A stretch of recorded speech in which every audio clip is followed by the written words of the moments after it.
representation of women in as far as the MCA, concerned. Now, this issue about the change in the Rift Valley. In Mount Kenya, we've been saying we need a voice of Mount Kenya. And are we saying, or rather, sorry, are you saying that there is some wind of change that wants to change, that who is going to be the kingpin in Rift Valley? Is that something that you're pointing out too? And that this is going to be, realized in this particular elections that we find ourselves in? I think it's not kind of a wind, because if you look at it from earlier on, when the president-elect declared his intentions to run for any top seat, he has been consolidating Rift Valley. If actually you can look back to his campaigns towards the just ended election, he did very few visits to Rift Valley because he knew that is his stronghold. And that speaks to the fact that he knows it's solidly under him. Solidly under him, he just needs to communicate some small statement, and it will be enforced to the ground. And you've seen the way they have swept the whole of Rift Valley. And interesting for me, Regina, is the fact that we have women also coming to the fore to show that he's a candidate who respects the balancing of genders in parliament, and he's been able to support and nurture very strong women to take up elective seats, which is very interesting. But also, as interesting as it sounds, we also need to look at the male gender, because in Nakuru, really, the male gender suffered a big blow. Wow. We should be able to have some semblance of balance. Out of 12 constituencies, I think only about 4 are women. So there are a majority of 8 in any case. And in the deputy governor, by the way, is also male. So. Well, I think Nakuru has proven, or rather is a case study we need to look at, given that it's top leadership. Kerry, if you remember, we had Tabitha Karanja with her woes with the Kenya Revenue Authority. We had Susan Kihia when he's talked about her, her political journey there. It was not easy actually wrestling that particular seat from Lee Kenyanji, so to speak. So I can say the wind of change when it comes to women leadership is not just happening, in Nakuru County. We have seen that in the globe. So as Gesore is trying to point that we need to also be sensitive to the male representation, I think it's only fair that we need to start somewhere. We need to start somewhere. We've always been talking about, gender parity and also equal representation, at least the gender rule, which has been very good on paper and in verbatim, but we have not seen it realized in as far as implementation of that. But now we've seen Nakuru County is setting the pace. Yes. But now, talking about numbers and such, Kyria, then this is the issue of we are looking for numbers, and now 2 governor positions are up for grabs in the current, or rather the ongoing elections there, that would tip the scale for either Kenya Kwanza or Azimio as is. I'd want to take you back to Kakamega. And this is my question to your panel on that side, Kyria. When we look at the tag team of Fernandez Baraza and Ayub Savula of ODM against ANC, that's the closest rival. ANC there, Kenya Kwanza, Cleophas Malala there. And looking at the histories that we saw that my question would be, what would Cleophas Malala win or lose mean for ANC under Kenya Kwanza? There have been conversations around MOUs that were signed, conversations that were heard before the election. Now, here in Kakamega, what would a win by Cleophas Malala or a loss mean for ANC under the Kenya Kwanza coalition? I don't know, we start off with... Start with Eli. Eli. Before we come to the politician. Yes, to the politician. Yes, please. Kakamega, I think it's already a foregone conclusion. I know I will be... my colleague will object to the same, but it is a stronghold, much the same as the Rift Valley is a stronghold for the other side. Cleophas, while he has run a good campaign, well, all of us watched, there is a lot of attention that was given by the Azimio side to try and retain that seat.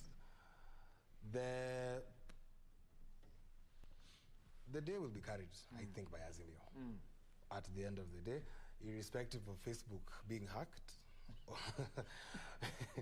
And after that, we can now look at whether or not we'll be fighting in Mombasa, and there's 2 independent candidates who have yet to give out their... There's a question that Regina asks, and what would be the significance if it were to flip? If Kakamega were to flip? I think there's a saying that when the winds of change start flowing, you're better off walking the side of the wind. And such a scenario, while unlikely, would give a lot of credence to my colleague and his party, as they will be taking over the country, not just at the presidential level, but also at the governorship, senate, parliamentary level, where they still hold a majority, if you've seen, in all standing until all the elections are done. There is currently a majority held by UDA, and that is the reality. Okay. Gigi, you want to weigh in on the significance of Kakamega going to Kenya Kwanza? You know, first of all, what Eli is not telling you is that he's the Azimio mole in LSK. It's an allegation there. Another allegation. He will defend himself. At least you mentioned him. He has the right of reply. Yeah. But what is not told you is, these Azimio people are very interesting. They say things, smack eyes right in front of their eyes, but they don't want to believe them. I mean, how do you expect to win in a place where he just said, admittedly so, that UDA has a majority, even in parliament right now? We swept all the seats. So, I mean, these are the same people who voted, and they're the same people who are going to vote for the gubernatorial position. But Kakamega has different results in terms of the Popular Party. Wait. What do you mean? Of course, when you look at Kakamega, majority of members of parliament are from Azimio. No, they're not. It's the other way around. What do you mean? We have more seats in Kakamega than Azimio has. Which? I mean, you know. I mean, you start from Lorambi, you go. I mean, we have all the seats. Practically all the seats. All the seats are ANC and Kenya Kwanza. ANC has only 7 positions. So, which are a lot. From how many? So you see, that is what. But the significance would be that first of all, as Regina put it, is that we have a very tight race in the council of governors. Because the difference is about we have a swing now. Depending on how this thing goes, it could be one of the 2 sides could have the majority. But we are very upbeat about the seat because I've been there. We really campaigned, and what we expect once we win this position, when Malala brings the seat to Kenya Kwanza, is that we'll have now the Council of Governors on our side, because when we go to the elections, we're going to win. And you know, of course, even some of these people who are voting on the other side have started pledging their allegiance to Kenya Kwanza. Now that you support that side, tell us what are the dynamics that will hand Kenya Kwanza this seat in Kakamega? You see, like we've been saying, if we're to go back to elections right now, and I keep telling you that people are tired of these elections and this politics, and you know, they want to go back to business. There are a lot of people who did not see, you know, there was a lot of fear peddled that they will be deep state and they're going to do I don't know what. And there are a lot of people who voted on that thing, and they will say, okay, let me not lose my vote because I think, sorry, they think Kenya Kwanza was going to lose against Azimio because Azimio has a government, has a president, has ABCD. Now, that alone, when people realized, oh, okay, this deep state is not as deep as we thought. It is a bit shallow. Now, people are going to vote with their will. And they also know that, and I can tell you that the aspirations of this country is being carried by UDA and Kenya Kwanza because we understand the issues from down from the common mwananchi that they're going through. So that is one. Number 2, we have, as a team, we did not come to Supreme Court to vote. We went to campaign during the time that was put. The last 7 days until the end of the campaign period, we camped there and we really campaigned, and we told our people to please vote with their conscience, without intimidation, without this fear of government. And you know also, the people who are putting these issues were the what do you call, the administration, the DCC, the county commissioners. And you know, we have been saying that they must stop being used now. One thing I know, after the president-elect was elected, they stopped. And now they're not doing the shenanigans that they had done before. So people have the free will, and they're going to vote for UDA and ANC. And that is what is going to hand over the seat to you. Yeah. But on a quick one, as a point of correction, Azimio has more seats than you do in Kakamega County. Actually, so that's a matter. yes, That's a fact. that's a fact. I hope I have corrected you, so now you understand better. And we have the deeds, Curia, just I was about to interject on that point, is that, you know, Musalia Mudavadi ANC has secured 3 parliamentary seats in Kakamega. We have Navaholo, Malava, and Shinyalu, while Eugene Wamalwa and the DAPK secured 1. Now, ODM dominance there in Western Kenya, has been very evident in Kakamega, securing 8 out of the 12 parliamentary seats. And when you talk Which about... makes Kenya Kwanza the minority. But I told you, this is intimidation of the government, and it's not there. So there will be no intimidation of the government. That's an allegation. And that's an allegation we cannot prove, because you made another one here. I can prove it. Of a mole in Azimio. Very quickly, do you want to respond to that? Very plainly, I am an impartial party. I am not a mole for either of the political parties that are currently battling it out in the Supreme Court, lest I be added also amicus curiae over there. But I think what the dynamics you're discussing, you should look at the consequence of the announcement by Chebukati, right? We have a declared president-elect. How many minds were changed going to the ballot at the time when that announcement was made? Because when people go to the ballot on 29th of August, they are aware that currently Kenya Kwanza might be carrying the day in the next 6 days. So the voices of change have already started to speak up and down around. You might find that the voters' mind a little bit was changed, but it's still a very uphill task to go into Raila's homestead and tell him, I am sitting here and I'm going to run your county. Maybe it's a discussion we're having, but of course we shall have the definite answer because the people of Kakamega are going to decide. But Wakili, I want us to look at the numbers, because you can see the numbers on your screen as regards Kenya Kwanza's composition in the National Assembly, as well as Azimio. But there's a spanner in the works in terms of the post-poll agreements that, you know, the president-elect is doing. And on it, these numbers still capture Maendeleo, Chap Chap, and PAR, which had already signed a pre-election agreement as part of Azimio. And that is according to the law, because the registrar of political parties has already said it is illegal to belong to 2 coalitions within this period up until November. But the question is, when it comes to voting, will the opinion of the registrar of political parties count as compared to the position that a party has already taken, that we are headed this direction?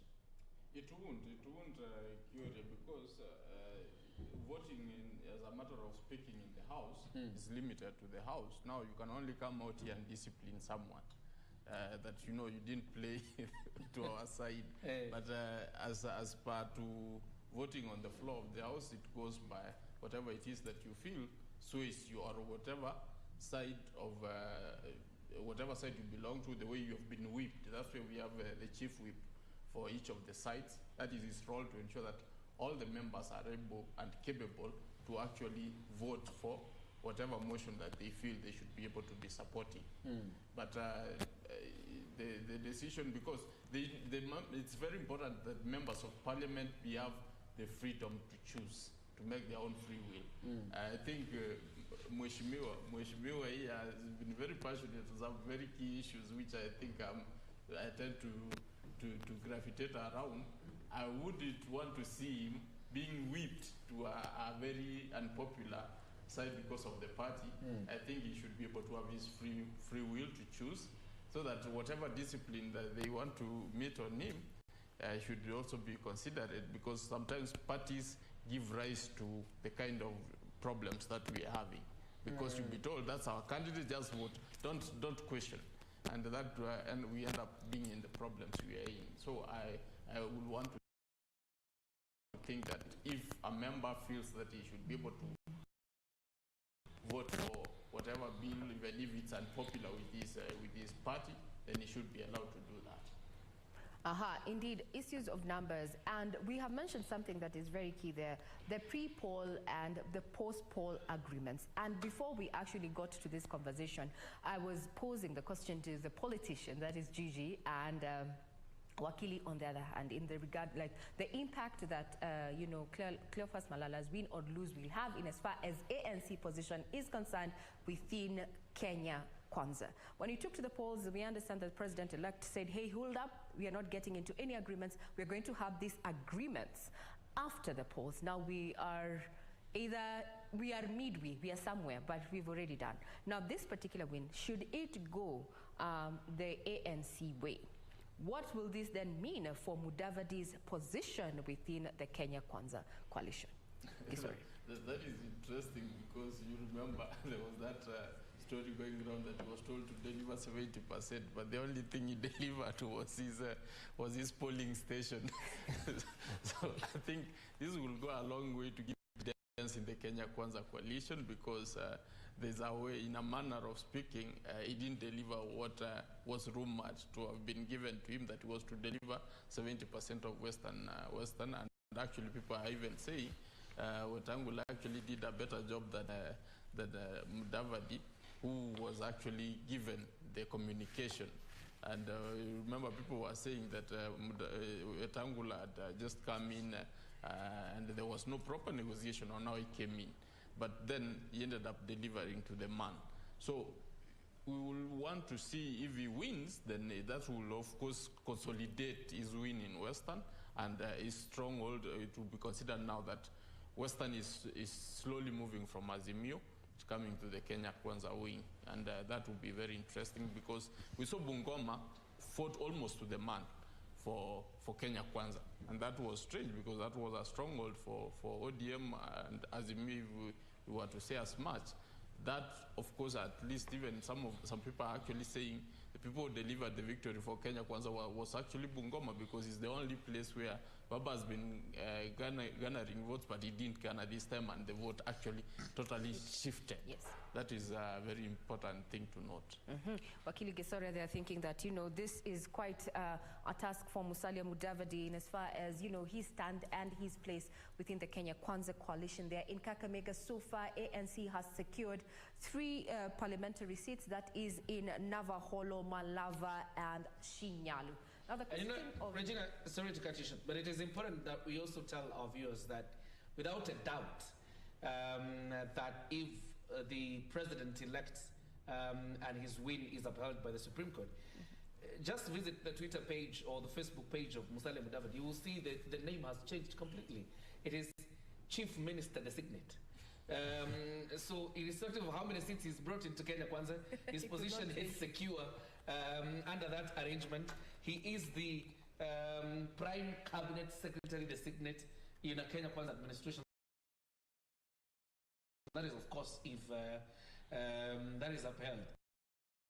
Whether it's about his political stranglehold, that's a different story. Yeah, I actually wanted to say that, the election, the presidential election, all these pre-election pacts were to consolidate the vote so that we get the Kenya Kwanza presidential vote. This is behind us. We are done. Now, and we would want, of course, to get this seat, but that has no impact on how the government is going to be formed. As you say, the issues that were deliberated before and the government that were going to form and how the positions were going to be distributed, that has already happened. And we also come from a government that operates from a point of honesty. We are people who are doing the first time in a long time, being honest and saying we had this pact and we're going to respect it. And that is what William Ruto has done. The president-elect they said, okay, we had this pact and we're supposed to bring ABCD. We didn't manage quite exactly the numbers, but we have the seat. So you proceed with the chief minister position, and I do not expect that to change. Whether we get the seat or we do not, it has no bearing at all. Okay. Now, on that note, we'll be taking a quick breather. Remember, being the 29th of August 2022, we have elections taking place in Mombasa and Kakamega, as well as Kitui Rural, Kachiliba, P0Kot South, and Rungai in Nakuru County, as well as Nyaki West in North Imenti Meru and Kwanjenga. And Bakasi Nairobi, remember, these have been postponed twice over emergency and a mix-up in ballot papers, and that is according to the IEBC. We'll continue keeping tabs. Remember, you're watching Kenya Decides on KBC Channel 1.